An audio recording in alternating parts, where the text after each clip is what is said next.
Hi everybody, my name is Johan My name is Mike. and we are just wrapping up our incredible India trip. It's been about 2 weeks in total, and we're currently in Bandhavgarh, like I said, on our last night. Mike, it's your first time to India. Impressions?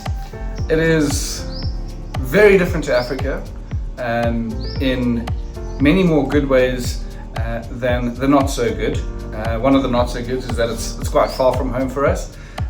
But these new and international destinations are very exciting because not only do we get to see and photograph new species and animals, but we also get to learn a lot more from the locals, being our naturalists, our guides, forest guides, people at the lodge, cuisine. Everything is just so different and so beautiful and so worth it. I really loved it. All 4 destinations have been extremely diverse, extremely different in not really species that we got to see and photograph, but the scene, the lodge, and the landscapes itself have been very different throughout all 4 destinations. Now, obviously, as Mike mentioned, all 4 parks are totally different. Obviously, one of the main attraction or the main focus is tigers, and that's why we put the trip out the way we do. So we start off at Tadoba for 3 nights, where the focus is purely on tigers there, of which we saw quite a few. And then kind of in that middle section at Pench and Kana, we normally try and focus on the general game, the different deers, the monkeys, birds, and so forth. But we were quite lucky in Pench and Kana to have good tiger sightings there as well. And then in Bandhavgarh now at the end, it's purely focused on tigers again. I think as things stand now, I think on 28 individual tigers, and I think 36 sightings in total over the last sort of 12 days. Exactly, yeah. It's been really productive. And that being said, if ever you are going to be traveling into India, please know that yes, it's a tiger-rich area, but a lot of the times it is a challenging environment photographically speaking. And as Johan had mentioned, we spent time with a lot of tiger in Tadoba, which we were very fortunate to do. And a couple of these individuals was a mom and her 3-4-month-old cubs. And we had to shoot through very tight, dense green vegetation to get our shots. And so very early on was it a reminder for myself, and then this being shared with our guests, to use the environment to your benefit in photographing these animals. Because if you look at it with the naked eye, you barely see the animal. You shoot through the greenery, you get this beautiful animal in the heart of the forest, and it really adds value to your portfolio and the shots at the end of the day. And also one last thing, regardless as to where you find yourself in India and or what animal you're photographing, maybe a bird, a monkey, a deer, a tiger, there's always an angle, there's always a shot, and there's always something beautiful to photograph. Because even in the heat of the day, when we're coming back out the park at about 12 or 11:30 in the mornings, you've got these beautiful forests, that misty, hazy forests that you can shoot into. So if there's a bird on a branch or a monkey jumping from tree to tree, there's always something to shoot out here. Which, that's probably one thing that stood out to me a lot, is that there's always something to photograph. Yeah, absolutely. Also, one of the other things I think that we touched on it last night at dinner is, coming to India, the parks are busy. I think, there's no hiding from that. I think, the sightings can be busy, although we had a few tiger sightings where we had it all to ourselves. But generally, the parks are busy.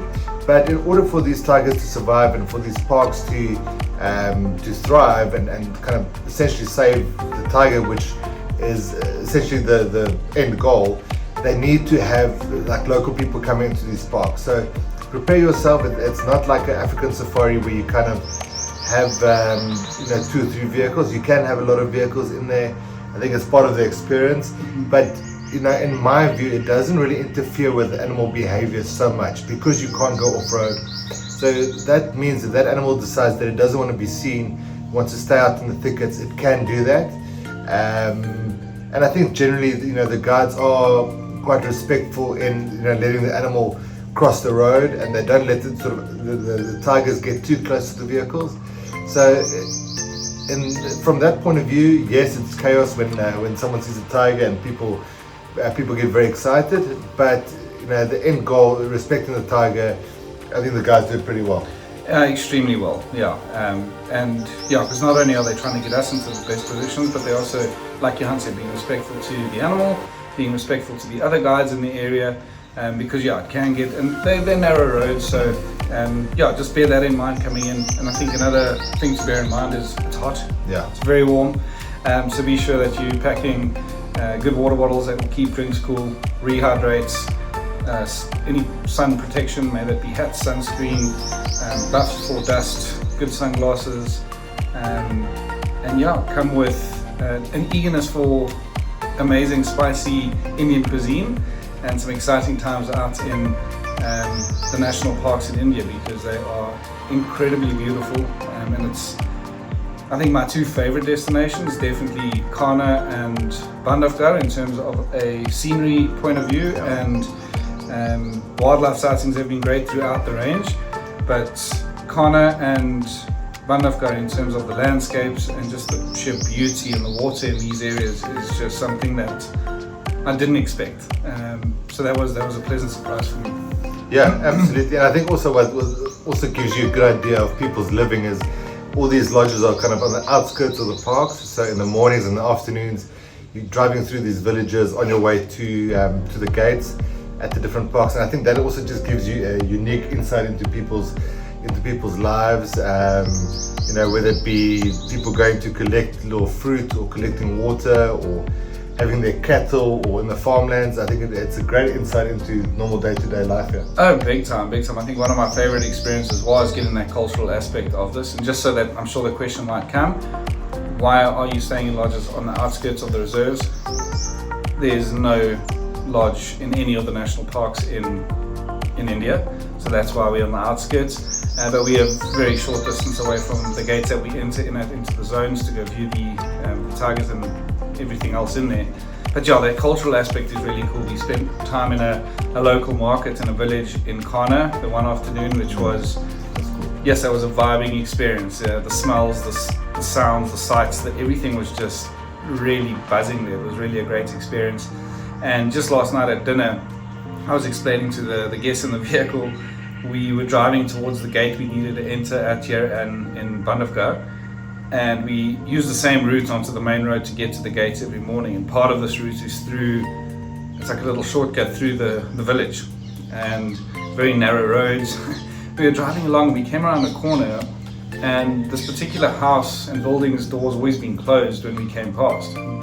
Yesterday afternoon, or that particular afternoon, it was open, and I looked in and there were people sitting in their living room on the couch, and there were two calves, like cows, like real living, live, moving cows, in like dogs in their sitting room. So like things like that you don't see back home, that's for sure. Yeah. So yeah, it's been a really cool experience all around. From the people, they're lovely, the food's amazing, the trip and the destinations itself, like everything we've covered has really been such an incredible experience, and very well worth a visit. Yeah, and I think if you want to see tigers in the wild, I think there's no better place to do it than in India. And yeah, thanks Mike, another great trip. Yeah, thank you. It was great learning from you and sharing it with yourself and the guests, and we look forward to sharing some cool adventures with you all in the future. Yeah, thank you for watching, and yeah, chat to you guys again soon. Yeah, cheers. Cheers.